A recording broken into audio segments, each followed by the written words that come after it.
He was talking about some of the consequences of what happens if you find yourself in a very bad situation and you escalate that. Well, the Sarge is back, and Sarge, as we now know, the two riots that happened both at JFK High School and Teason High School, there's a price to pay. Absolutely. And this one's steep. Yep. I mean, 13 students have been actually expelled from their respective schools. And, you know, when you look at the root of everything, it was really, yes, alcohol was a factor as it was reported, but it really boiled down to decision-making skills. And we talk about this all the time, about becoming better decision makers and understanding what consequences is. And it's really ironic how we're going to use this now and to bring home the message of consequences. And there you have it in real life. One student got arrested, was actually an adult who was attending a high school, was placed behind bars at DOC. And there's other cases that are going to have to go to adjudication. So, you know, these are some of the things in which we showcase when we talk about decision-making skills is the consequences. You know, no more of this make-believe that this can happen, this will happen, this did happen. Now it's on the books, and that's part of Guam history. And you know the way Guam is, everybody knows each other. You know, invariably, one of those that was expelled from school is going to be connected to somebody, and they're going to be used as a test case for years after. Right now, they're going to say, don't get in trouble because look what happened to those 13 kids. And it's unfortunate that we're going to have to resort to that. But, yeah, you know, very much so. It sets precedence now for the students to understand that, you know, I think it's time that, you know, that the consequences be laid out. And it has to come down from both the, you know, and this is only the school administration part.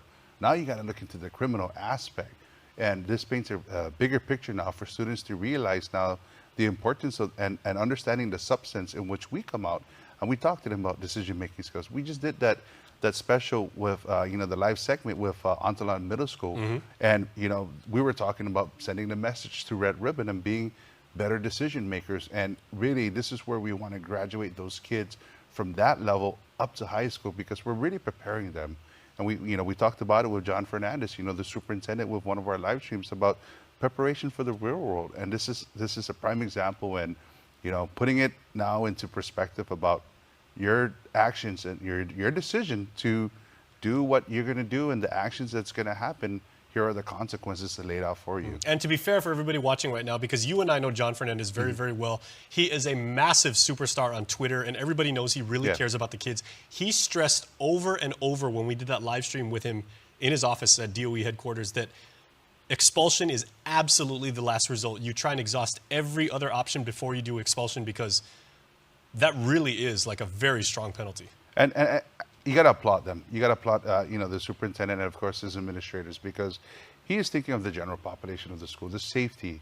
You know, we're going to be working closely with the Department of Education for the safety aspects come October. And, of course, our partnership that we have and everything that we do, we take their curriculum, the positive behavior curriculum, and we use it as a curriculum to teach the kids in real-life situations about becoming better decision makers.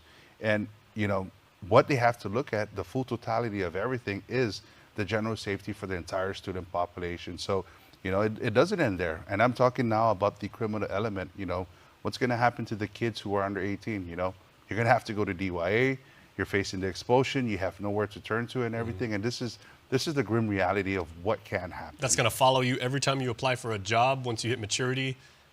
It's going to definitely affect you if you want to go into the military and stuff like that. Yeah, it's a very harsh penalty. And you know, it's been reported. So we do know that alcohol played a factor in this. And, you know, I guess the irony to this is that October is Red Ribbon Month.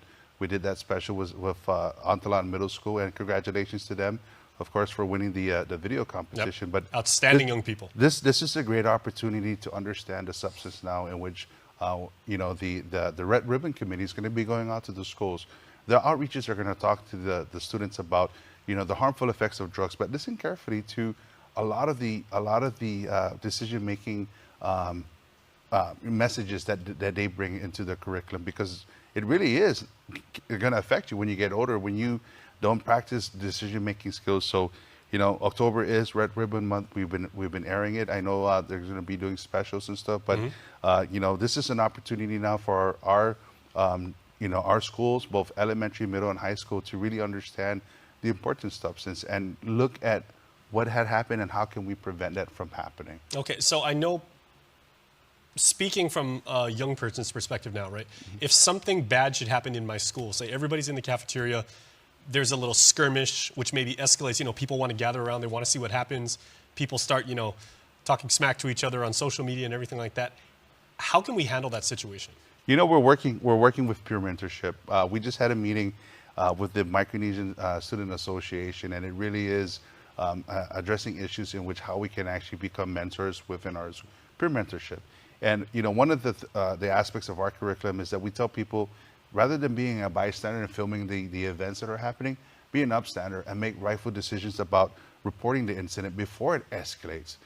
Being that peer mentor who can de-escalate the situation by either problem resolution finding mechanism, these techniques that they teach. These are some of the aspects in which we ask the school, and DOE is making great stride in addressing these issues, and we're going to continue to work and support them throughout their endeavors. All right, thanks so much, Sarge. We got to go, but we'll see you next time. Hey, thank you so much. I appreciate it. All right, and we will see you after this.